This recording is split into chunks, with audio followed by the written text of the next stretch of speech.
What is going on, everybody? Just going to hang out for a couple minutes, see if a few people jump on, and I want to chat a little bit about what I've got going on right now, how a little trip turned into a bigger trip, how it's progressed. You can tell I'm in a hotel room. Hey, Dan, thanks for being here. Like I said, I'll just take a couple minutes and see if more people jump on, and then I just want to talk through a little bit of what's going on and how it came to be and kind of the plans that have come together out of the blue and really how much fun I've had over the past couple days.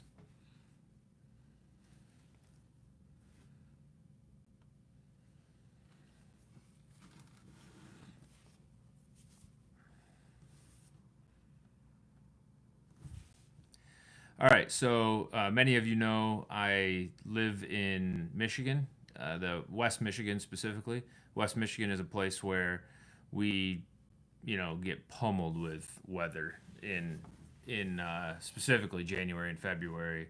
In the winter, anyways, we get pummeled with weather. So there's not always a lot of great opportunities for us to go fly. And I saw an opportunity and I had to jump on it.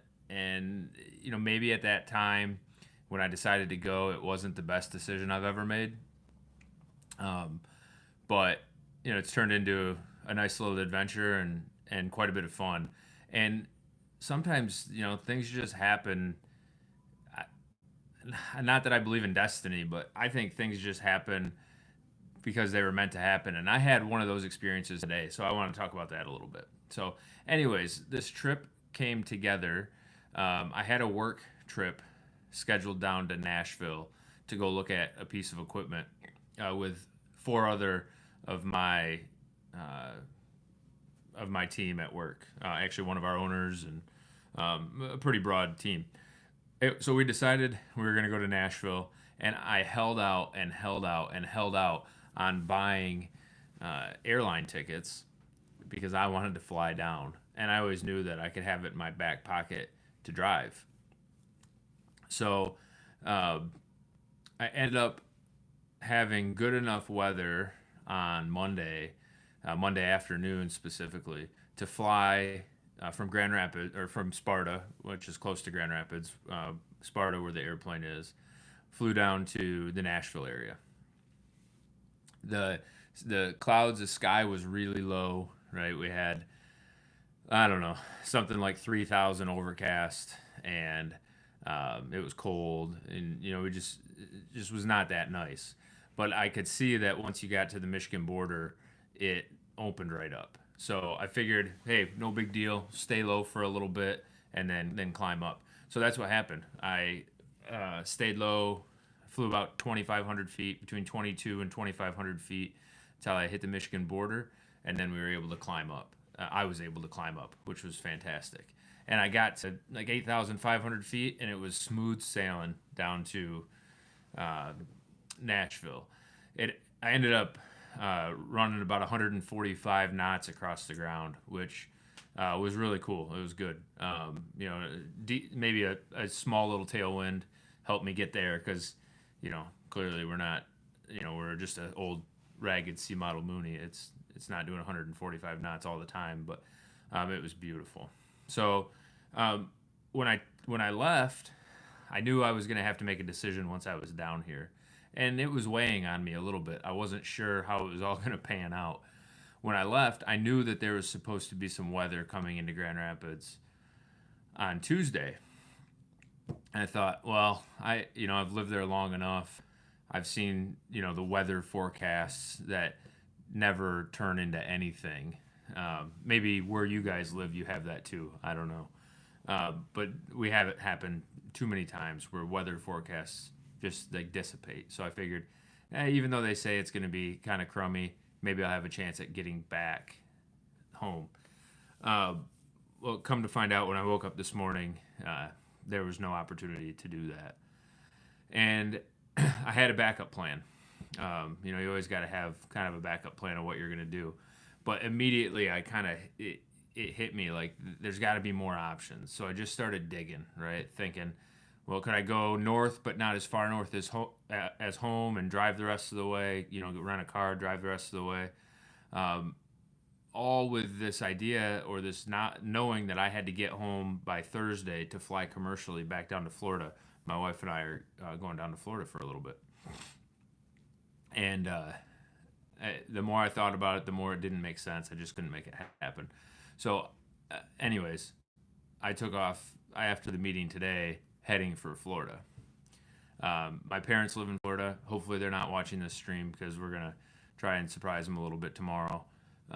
If they are, you know, such is life. But, anyways, I was heading to Florida, and you know, I couldn't make it in one shot from Nashville. I had a headwind the whole way. It was I was making about 115 knots across the ground, maybe 120 knots, you know, here and there. But headwind the whole way.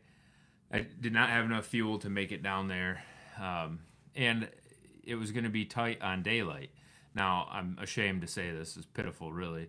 I haven't flown at night probably since I was training. So I knew I wanted to get there by daylight or really close to sunset. You know, sure, I could squeak it by and maybe I'd be okay, but I wouldn't feel good if something happened, of course. So, anyways, I needed to get fuel. So I stopped at, of course, I looked on my iPad, and I use FlyQ. For some of you, I know a lot of people use ForeFlight. I use FlyQ, which is getting better and better. So, anyways, I looked for the cheapest fuel prices because I'm just cheap, and happened to find a place in southern Georgia which had 100 low lead for $4.25 a gallon. And I thought, well, that's the place for me. It also had two runways, two intersecting runways, and I thought, well, that's perfect because, you know, regardless of the wind conditions, I'll be able to get down. I'll be able to get on the right runway, or a runway that will be suitable. So I picked it out. I said that's the place. So I got a headwind the whole way there. Ended up getting here. I can't even think of the name of it's Cook County in Georgia, southern Georgia, Cook County. And pulled up to the pump, and there was 3 guys sitting outside of a mechanic shop just chatting it up. So I pulled up to the pump, and when I left Michigan, I forgot oil, of course, and I forgot window cleaner, which if you've been around the channel for a little while, or when I post my next videos, you'll realize that we have a little oil spray issue where we get some oil on the windshield, and about 3 hours in, it really needs to be cleaned. So of course, I forgot all that stuff, and I just went over to ask them, hey guys, you know, can I buy a couple quarts of oil, and do you have any window cleaner I can bum, or I can buy for that matter? And they were super nice. Anyways, we got chatting, and as I filled up the airplane, and I realized that we had another squawk on the airplane that still needed to be fixed. That is, one of the nav lights was intermittently working. So I told them the story, where I had come from and where I was heading, and I thought, well, what if these guys, for a second, I thought, what if these guys fixed my nav light, so at least I was legal, the airplane was legal to fly at night. I thought, you know, I could get there. As pilots, we have these thoughts all the time. Like, I know, you know, there's a fine line. Maybe I haven't said it yet, but there's a fine line between confidence and arrogance, right? And we tread that line often in decisions that we make. So anyways, I thought, well, maybe I can get there. I'll ask these guys if they want to try and fix the light real quick. So I just mentioned it to them. I said, hey, you know, I got an intermittent working nav light. It's not working right now. The last time I checked it, it wasn't working. And my lens, the blue lens on it, had broke. That's another story. I asked them, any chance you guys could take a look at it real quick? Because if it's legal, then I could go the rest of my trip. And man, just like that, they walked over there, started working on it. We troubleshot it. It really ended up being a dirty socket. The socket that the nav light plugs into, it creates the ground. The socket creates the ground, and it was dirty. So they after troubleshooting a little bit, they cleaned it up, got it working. And I said, it's too late now. I'm not going to take the chance. I would have definitely been in the complete dark. So I just went over and parked it, grabbed the crew car, and got a hotel. Went and got some good dinner locally. But what is the chance that the airport I chose to pick fuel at had three guys sitting outside of an AMP shop, the owner and one of his employees, and just a real nice local guy that was talking with everybody. What's the chance that they were there, willing to help, willing to stay late? It was 5:15 when I landed, so they were willing to stay late. That's really just, it really speaks so highly of the aviation community. And, he could have charged me out the teeth for doing that work. They were staying late. It was not scheduled. But, he charged me a few dollars, really the cost of the part and shipping and, a half hour of labor. And it was really fantastic and encouraging to me, and just gets me excited about the aviation world, the aviation community altogether. So for people that, are just joining here, I left Monday from Sparta, where I'm from, and flew to Nashville, stayed the night in Nashville. And because the weather at home was worse and I needed to get to Florida, or I already had plans to get to Florida, I decided to continue on to Florida. I made it as far south as Georgia, Cook County in Georgia, and called it a night. It was only about a 3-hour flight, but of course I didn't get into the air until 1:45 or so, something like that. And it was just time to call it quits. So here I sit in a hotel room.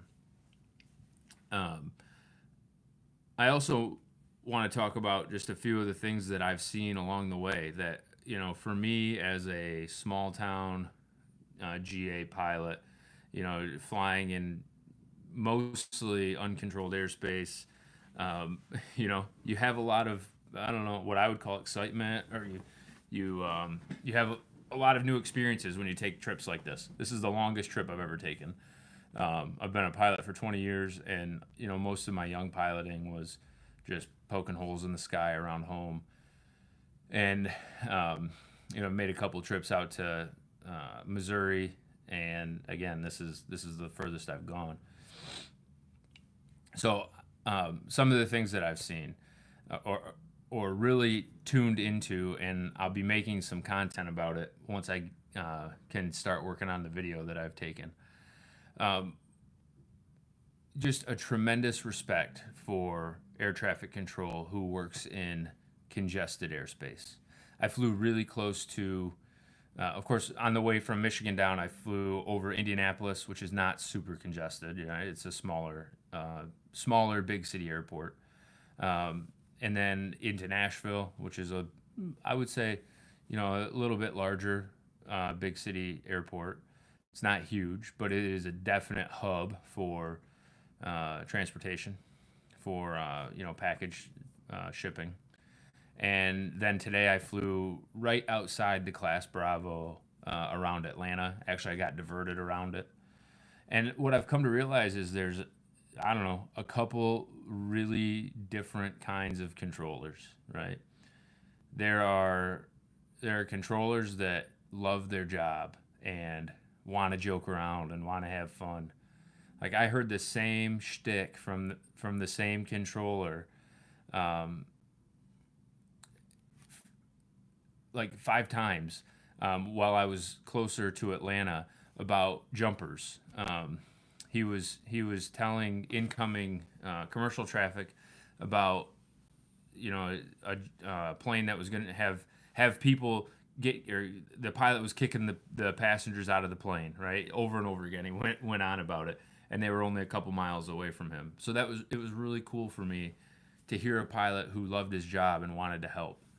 Then we had a controller that I'll highlight. Man, it's everybody's a little bit different, but she was on it. She expected perfection out of herself, and you could tell. And likewise, she expected perfection out of the pilots. And she was very quick, very sharp, and was not afraid to correct you. And that was really interesting to me. But at the end of the day, what I think I really realized is how much these controllers just want to help you. I had a situation today. I won't have it on video. I didn't have it on video. I told my partner about it.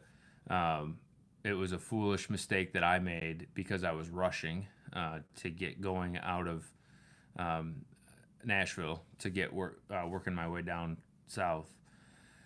I fueled up when I got to Nashville. And of course, when I went to pre-flight the airplane today, I sumped the tanks. And for anybody that has a Mooney or has been around Moonies, at least my vintage Mooney, we, my wife just made a funny comment. I'll talk about that in a minute.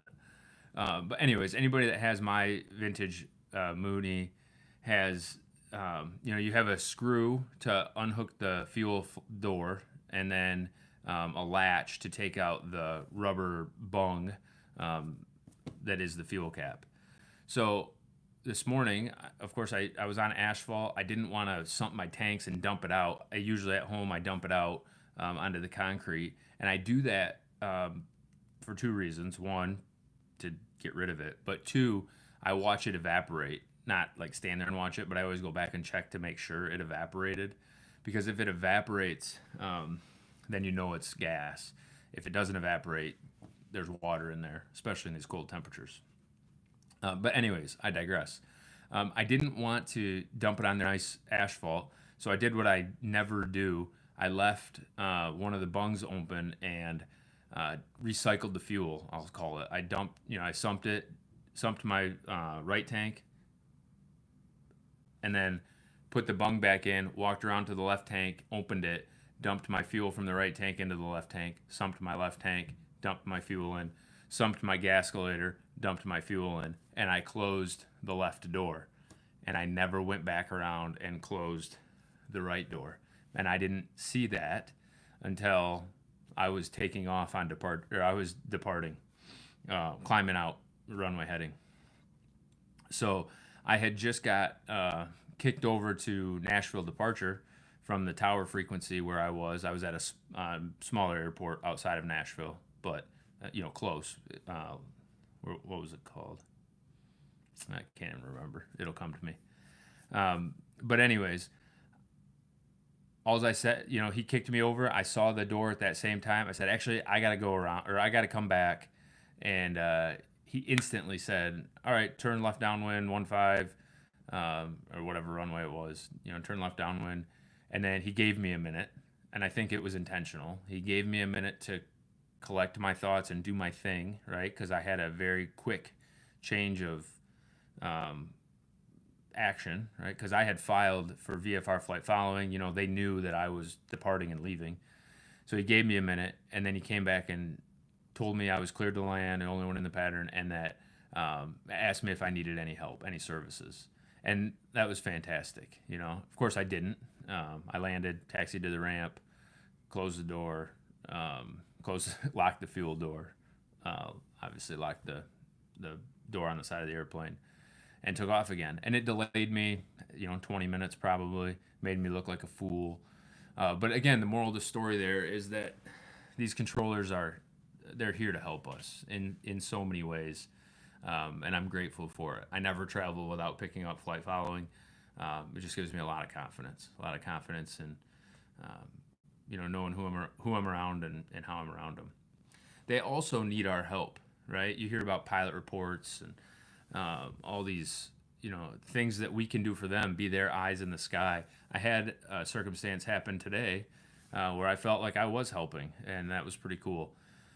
I was flying at 7,500 feet, and kind of in this layer, this misty, it's not misty, it was just a little hazy. Like, I wasn't in the clouds.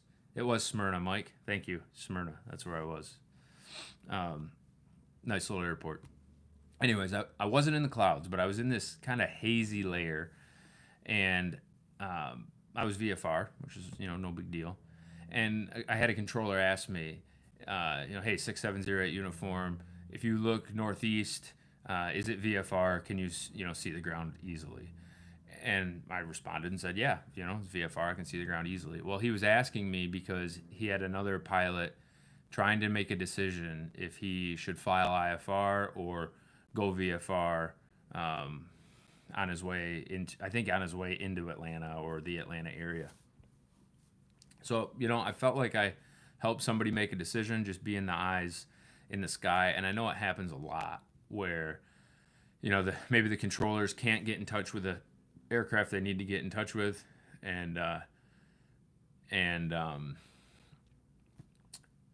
Sorry, just the comments pop up and I have to read them.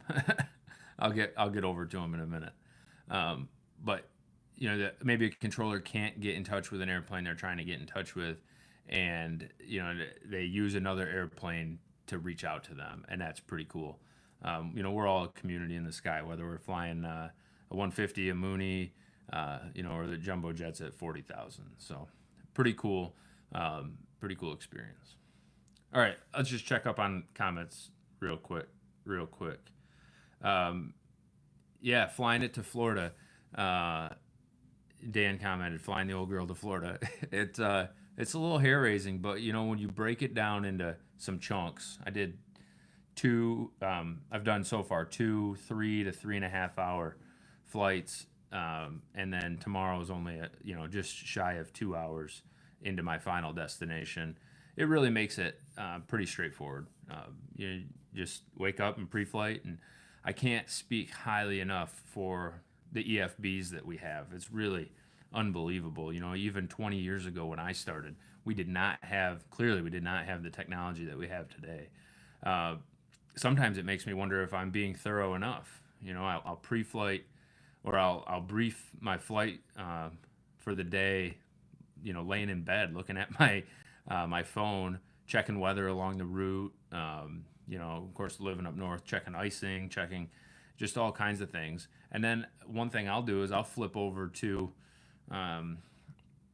Flight Radar on, just another app on my phone, and I'll see if anybody else is flying.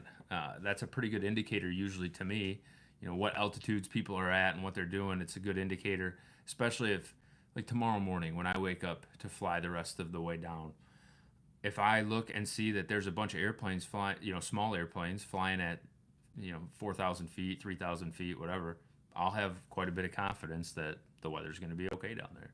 Of course, I'll do much more research than that, but we have so many tools at our disposal.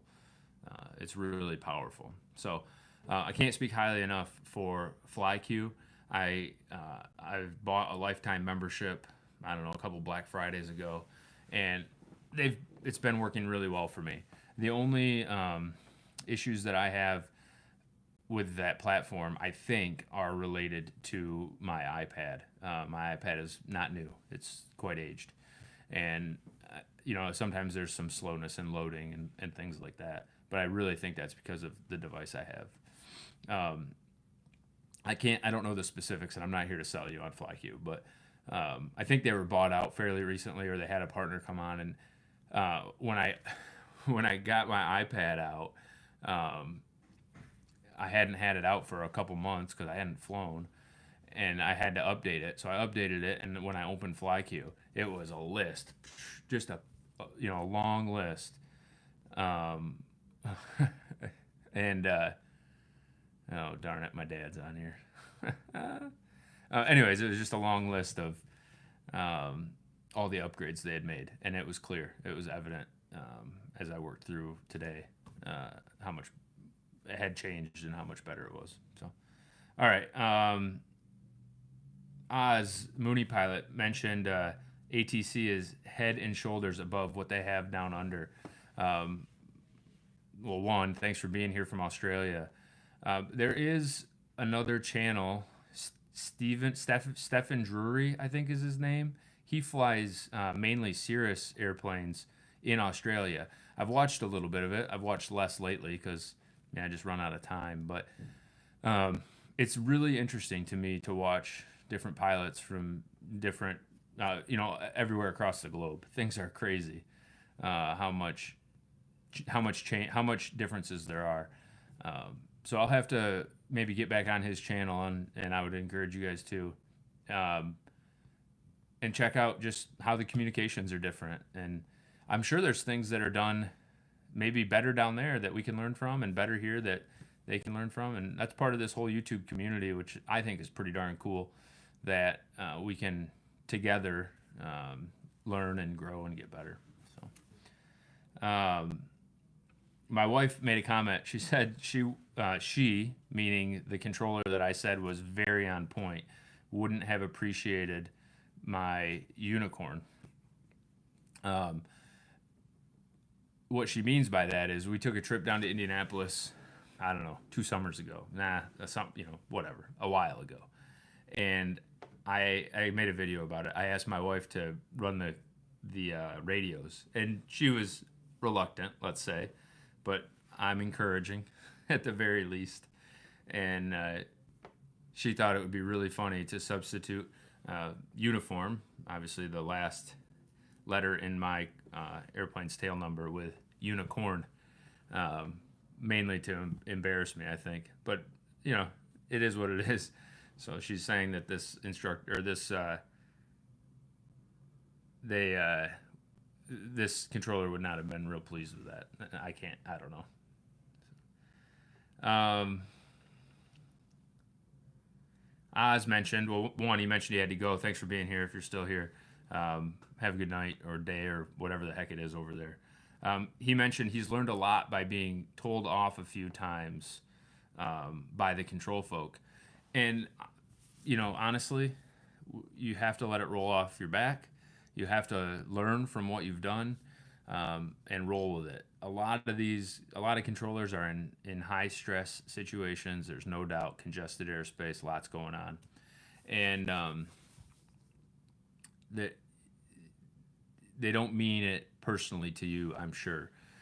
So if you approach it with a mindset of learning and growing and getting better, then I think that's all that can happen. Don't get frustrated. Don't get upset. Just learn from it and figure out new strategies. Even today, as I was flying, I realized that I did not have the right strategy for my handoffs between controllers. Again, all these controllers are different. Sometimes you get controllers that they're real laissez-faire. They don't mind you, shortening your tail number or, just being a little quick-witted with them, while there's others who want it by the book. So my strategy when I'm getting handed off from ATC to ATC is, as they're telling me, you kind of know what's coming. By the time they say in November 6708 uniform, I already know that they're going to hand me off. So I get my hand up on the radio, and as they're telling me the number, I just the new frequency, I just put it in the radio, and then once I have it in the radio, I read it back to them. But what I realized was I wasn't fast enough, and I can't write down the name of where they're sending me. So what I'm going to do tomorrow is have a notepad, maybe like a knee board. I don't have a knee board, but maybe I'll rig something up and have a notepad and write it down first. Just write down Atlanta Center or Jacksonville Center, whatever it is, and have that more information readily available. And then I can kind of backtrack, because another thing I've had happen is I put in the wrong darn frequency, or I put in a frequency and then I didn't switch it. Just foolish things. And when you put in the wrong frequency and switch it, now and you haven't written it down, now your only other option is to switch it back and ask the guy who just handed you off. And that's just a drain on his resource, and for me, it makes me feel foolish. So anyways, Dan said cheat and just say center. I've done that. I did that a couple times today. Maybe just approach or center or whatever one it is. I agree, that works. So anyways, I'm just going to work on getting better, work on having more information, and then I can kind of dial back through it when I debrief and see who I talked to, who I chatted with. And another thing is you can't lose sight. You can't get complacent. I had it today where I got handed off 3 times in the span of 5 minutes. It sounds like no way you didn't, but I did. I I got handed off, checked in, immediately got handed off again. She didn't even say anything to me. Like, she just said, hey, contact, whoever it was. I don't remember now. And then just a couple minutes later, got handed off again. So it can happen fast.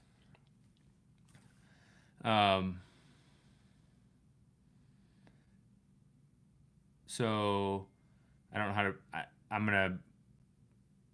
I'll butcher this name. I apologize.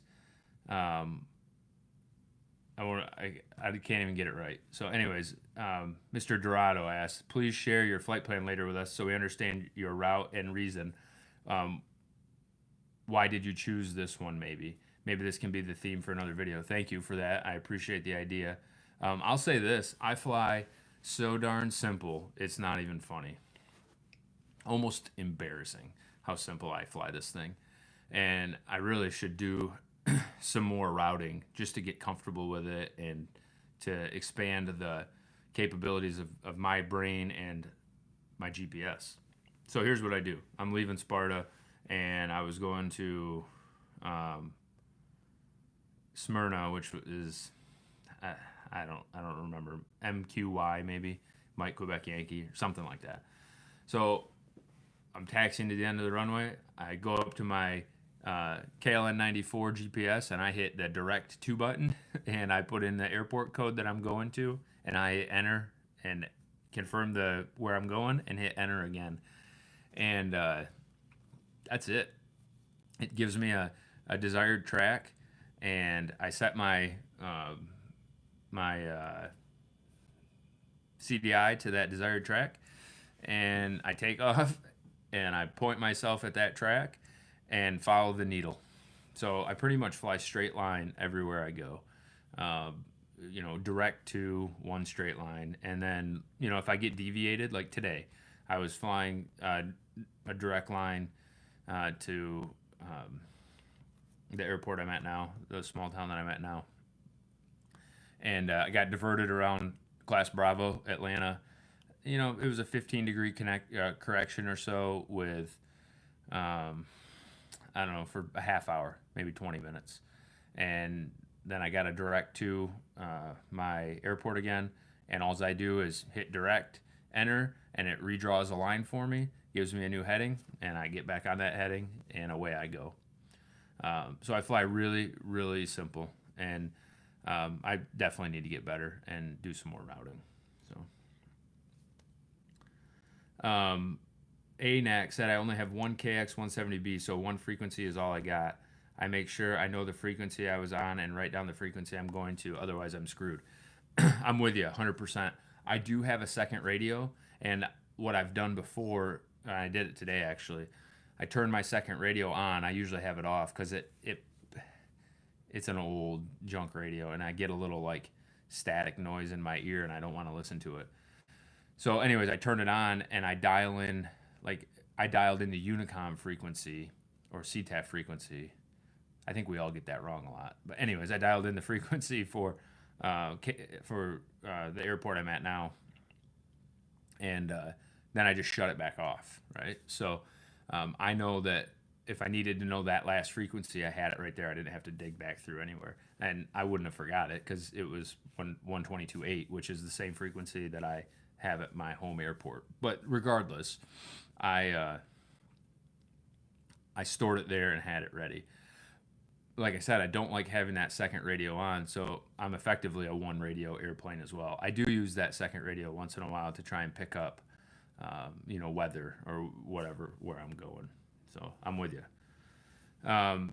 Pierre said he just came back from a flight with 3 approaches, busy flight with a lot of comm work.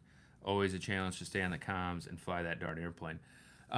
What I want to say about that, I agree with you. It can make it very tough. But when oh my gosh, yeah, Dad, I'm coming down to see you.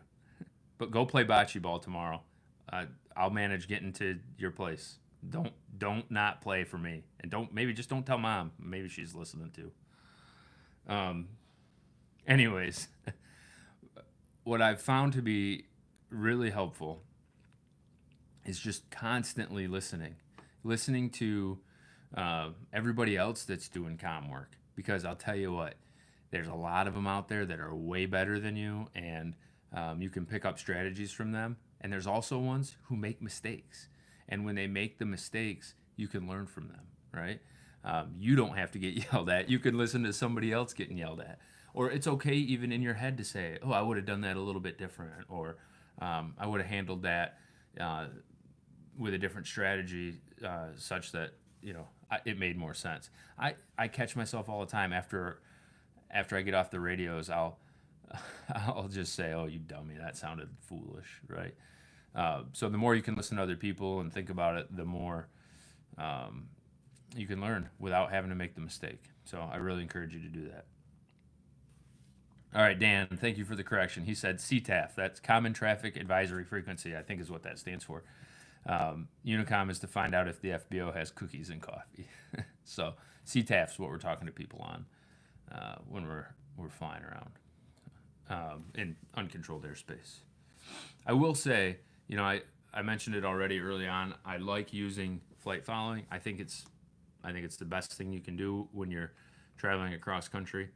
But my preference at the end of the day is flying into uncontrolled airports. It's what I've done all my training on. I know there's two huge schools of thought here. I've had comments on videos where people said, I won't fly into an uncontrolled airport. Like, I'm afraid of it. I don't know who's there, or there's nobody giving me advisories. I don't know. For me, it's just relaxing. It's easier to fly into it. We have so many tools at our disposal, like I've already mentioned, where you can typically see if they're there. You can't trust that you'll see that they're there with ADSB, because maybe theirs isn't working or maybe they don't have it on. But you can see that they are there usually. You can listen for them there, and at the end of the day, we have our eyes to fly with. Use them, right? Pay attention. Get your eyes outside the airplane. It sure makes flying more enjoyable when you can do that. Dan mentioned towers give him anxiety. I don't disagree. That's how I've lived that way for a long time. But through traveling, more and more, I hope that I get to travel more. You just get used to it and comfortable with the routine. This is just my opinion. I'm not an instructor, but there is no perfect routine for leaving an airport. I felt pretty good about how I got out of Smyrna today. Just a couple radio calls, got flight following, picked it up on the ground. It was unfortunate when my gas cover wasn't there because I had to start all over again. But anyway, there's no perfect routine. Pay attention to what other people do, think about it, listen to it, and get better from it. That's all I can say. Get comfortable. So anyways, maybe you all saw my dad commenting on here asking if I'm coming down. So I am. I'll finish the flight tomorrow down to Sebring in Florida, and then from there we'll see where it takes me. My wife is flying down Thursday into the other side of Florida, Clearwater area, and I need to get over there to be with her. I might fly the airplane over. I might not. We'll see. And otherwise, I'll leave the plane in Sebring and find another way to get over to the other side of the state, and then I'll turn around and head home on Sunday morning or Sunday at some point, and we'll see what the weather's doing. I'll say this, and you'll see it once I get, like I said, get some footage edited and get some videos out there. I'm not flying it back to my airport for two reasons. One, we're going to get a bunch of snow, and no one else is there shoveling the approach, and I didn't pay to have it plowed. But more importantly than that, we've still got this oil leak issue. Pretty confident after flying it for 6 or 7 hours and looking at just visually inspecting it, that it's coming from the prop seal and migrating out down the prop and then flinging back. I don't see how it could be coming from the crank seal like we thought potentially it could be. And we got to get that fixed. So I will be flying it right to my mechanic and have him dig back into it and see what he can find. Because that's, honestly, that's really the only major squawk on the airplane that's bugging me right now. Sure, I'd love to upgrade the thing and, put a JPI in there and, all kinds of things. But for now, I want to fix the problem that's, blinding us a little bit as we get more hours in the airplane and just allow us to feel more confident in taking trips like this.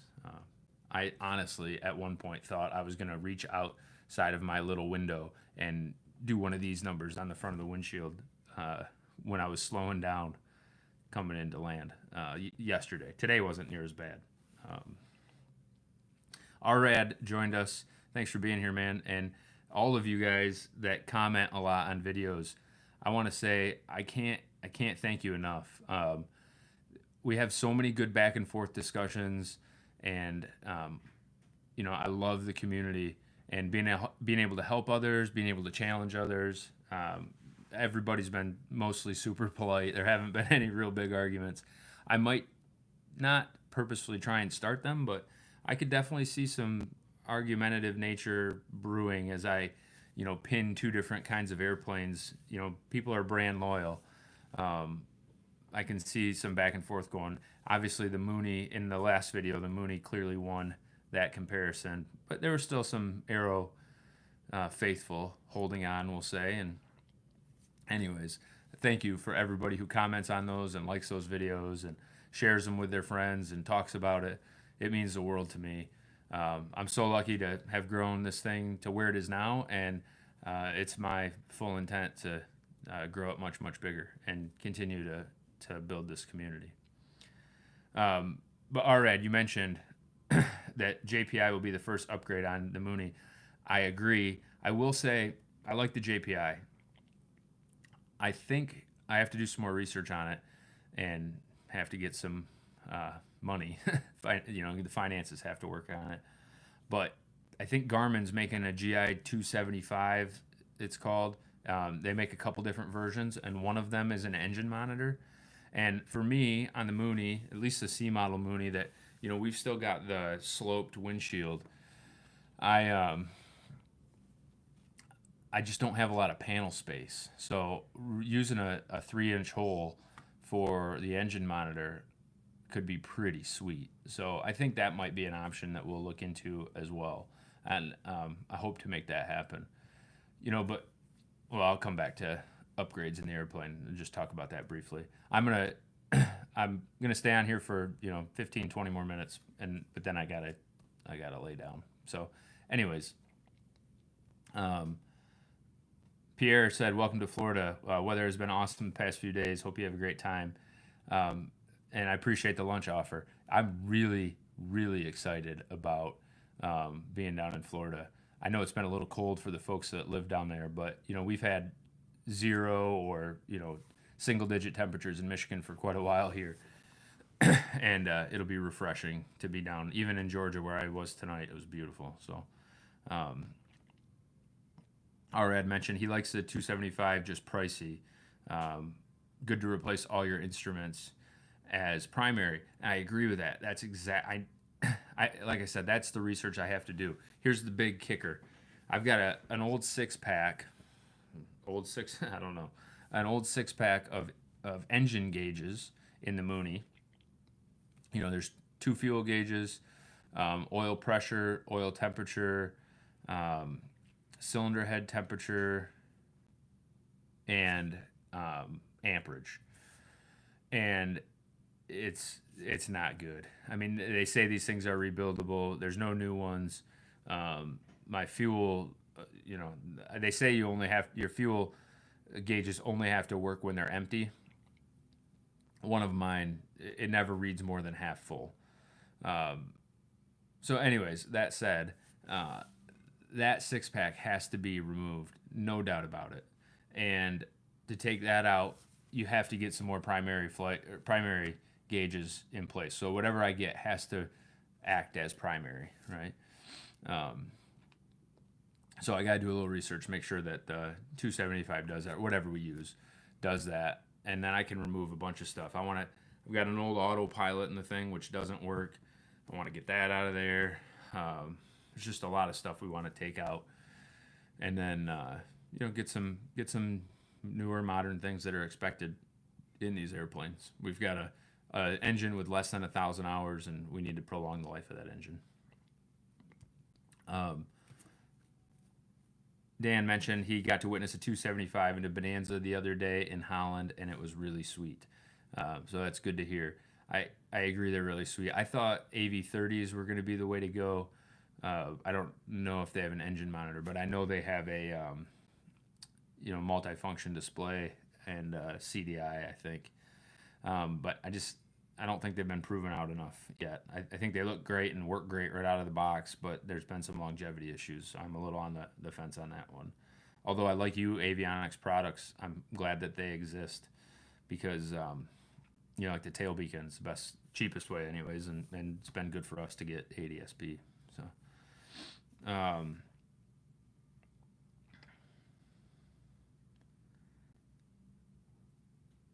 Red, you mentioned having a fuel flow meter and knowing how much fuel you have will be great.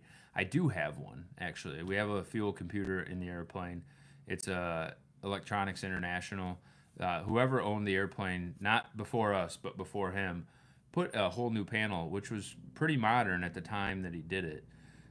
So I've got a digital tack, which I've got my own opinion about that. I wouldn't really buy another digital tack unless it's in a JPI. But we've got a digital tack and a digital manifold pressure gauge and a fuel computer. And I think I've got it calibrated pretty well, which is pretty good. I like it. The one thing I don't know, I got to dig back into it. It throws me a low fuel alarm when I have 25 gallons left. And that just seems I got to get that fixed. I think you can set it to a different level. I thought I did it right before. Apparently I didn't. So Mike said, I know you said you didn't have much space, but we were able to remove all our old gauges with the JPI 930. It's been a great upgrade. Yeah, I think if I pull that 6-pack out, technically I could pull out my Electronics International gauges. There would be enough space. It would just take a little rearranging. The only problem is rearranging takes money. So, we want to kind of ease into this thing a little bit. We'll see what happens. But I agree. It's a game changer.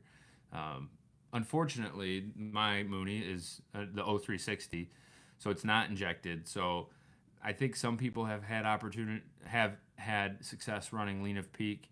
I would like to. I don't think that's in the cards for mine, just the way I've played around with it, attempting to get there already. So, being able to use the JPI for proper leaning procedures is something I'm really, really interested in. And monitoring cylinder head temperatures way more closely. I just don't trust the gauges we have right now, and I think it could lead to just taking better care of the airplane. So, Dan, thanks for being here. You're probably off now. Appreciate all the comments and chats. Chat said he has a GI 275 attitude indicator in his seat and love it. I'm hoping to add the HSI this year, trying to upgrade a little each year.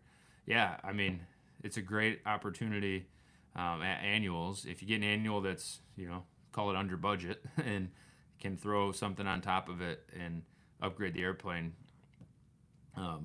it's a great way to go. Would we all love to be able to afford, wiping the whole panel out and putting a whole, suite of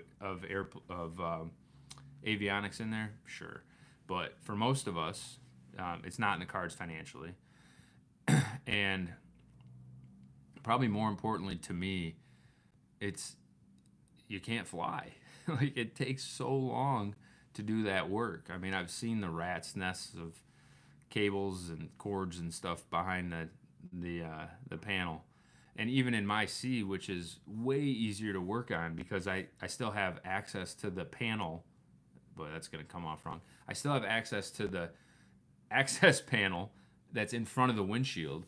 If you put a one-piece windshield on or the more sloped windshield, you don't have access to that stuff without, I think, removing the windshield or going from up underneath, and it can just be a bear to work on that stuff. So anyway, I don't want to give up the time. I don't want the plane to sit in an avionics shop for months and months and months and months and not get anywhere. So we'll see. RAD said it's difficult in the carb engine. Sometimes it will work, and then the next day it won't for Lena peak operations. That would be so frustrating to me. I understand why it doesn't work. You're putting fuel in one place and trying to distribute it to 4 places, and you really have to do it evenly. For Lena peak to work, you have to be getting a really consistent distribution, and I certainly understand how that doesn't work. Not to get on my soapbox here, but I would really, really love to see the general aviation world pick up an aftermarket fuel injection system for all these old carbureted engines. I don't know a ton about it, but knowing what bolt-on EFI has done for the performance car world, like the Holly systems, or I think there's tons of them out there now, but these plate type fuel injection systems, they're just phenomenal. And if we could pair that with say an electronic mag, which I know those exist, at least you can replace one mag with it. Boy, it sure seems like it would take our engines into the 21st century. It would probably save a fair amount of fuel, and I don't know. Maybe number 1 on my list is the damn airplane would start easy. I don't have a primer in my Mooney, and it can be a bear to start. Now, I've got the procedure down pretty well now, but it can be pretty frustrating. I would love to put a green pilot, a 172 pilot, fresh out of training in the airplane, and just give him a chance to try and start it. I guess the one thing, if anything, that is good about it being hard to start is that, I don't know, this is kind of a Back to the Future reference. Nobody can start my airplane, right? Like, you really got to know what you're doing to start my airplane, so it's a good theft deterrent. Yeah, Red said dual EMAG should be allowed. Just throw in the kind with PMAs. Come on, FAA. And then you mentioned the Surefly. That definitely, you did put one on, you said, and sounds like you like it. Makes starting a breeze.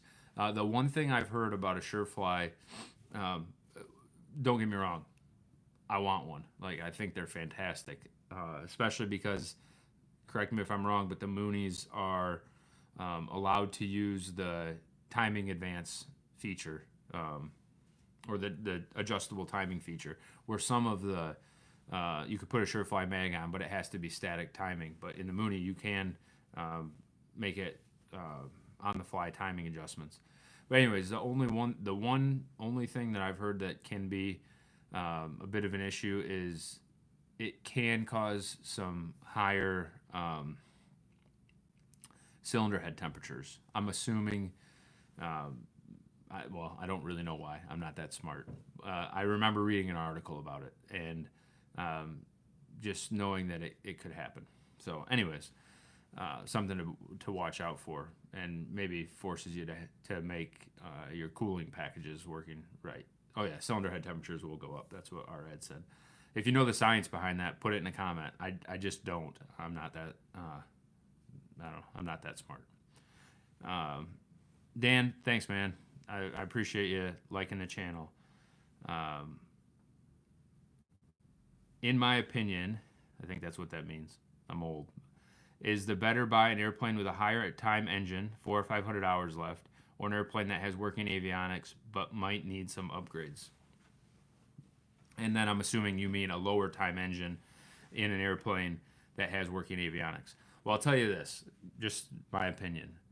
TBO does not mean the engine is dead. So it depends on what the engine is, but there are tons of examples of engines that have flown well beyond TBO. If you don't watch it already, I would highly recommend, I can't even tell you how much, highly recommend listening to Mike Bush on Savvy Aviation, it's right here on YouTube, talk about engine management, TBO, the life of the engine, how to protect the life of the engine. It's really insightful. So, anyways, I don't believe in TBO being the end of the life of an engine. So, if an engine had 400 or 500 hours left on it, I would feel okay about that. So, my second point, I would not buy an airplane with an engine unless it was brand new, which let's not kid ourselves. That's not going to happen. I would not buy an airplane that had fewer than 400 hours on it or so, right around there, from an overhaul. Like, by that I mean it's only had 400 hours since its overhaul. I've only bought one airplane in my life, guys, so, take it with a grain of salt. But I would prefer to buy an airplane that had between 600 and 800 hours or even up to 1,000 hours on it. Mike talks about this. I cannot say it as elegantly as he can, but you get past the premature failure phase, right, where the thing was, lots of engines die 400 hours or younger. If they've made it to 400, it's a pretty good chance that engine is going to last its TBO and beyond or beyond. The other thing is hours it's like age. Age is just a number. Hours are just a number. It really matters how it was flown. He tells a story about a flight school that never taught their kids to lean the engine and how they were having a lot of engine failures or, oil samples that were coming back wrong or really bad, I think, or premature issues because the airplane wasn't being leaned properly. It was running too rich. Too rich can, gum up areas in the engine or lead to higher CHTs. There's just all kinds of stuff it can do. Again, listen to Mike. Don't listen to me on that, except for me telling you to go listen to Mike, Savvy Aviation. And so it matters how you fly it. So it's my opinion, you really want to talk to the person you're buying it from and get their understanding of how they fly it. Now, everybody can feed you a line, but, investigate it. That's all I'm saying. I would not be afraid of buying an airplane with a higher time engine. That's my simple answer. I would be more afraid buying an airplane with a fresh overhaul than one with a higher time engine. It sounds counterintuitive, but that's my opinion. Red said his engine is a couple hundred over TBO. It's starting to look like I need to replace a cylinder. And that's an option too. I think the biggest, I'm not sure what you're using as an indicator there, but oil consumption is typically what can cause you to think you have to replace a cylinder, right? Maybe the rings are starting to wear too much, you're burning too much oil. I know that's what, again, Mike Bush said was kind of his indicator on his airplane where he's double TBO on two engines. He's got a twin 340 or I think it's a high performance twin Cessna, and his engines are essentially double TBO. So anyway, really good stuff. Oh yeah, Ed said burning a lot and getting a lot of blow by into the oil. So I actually have an interesting engine in my airplane. I haven't really ever talked about this much. The person we bought it from replaced two cylinders because they were starting to get some exhaust flange cracking, or I don't know if you'd call it the exhaust port cracking, which was common.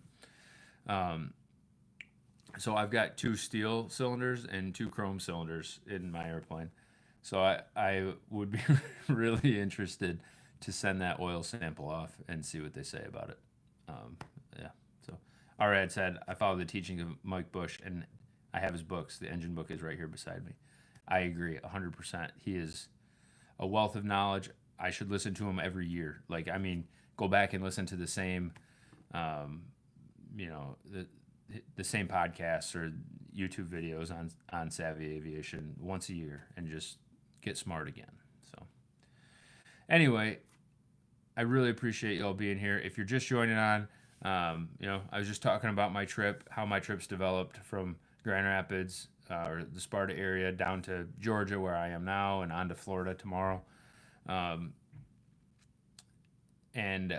it's been a lot of fun. And of course we got into a bunch of other topics. So I certainly invite you to go back and check them out. I'll try and put some links in the video description here where maybe I'll break it up by topic, and at least it'll give you some timestamps you can go click through on the topics.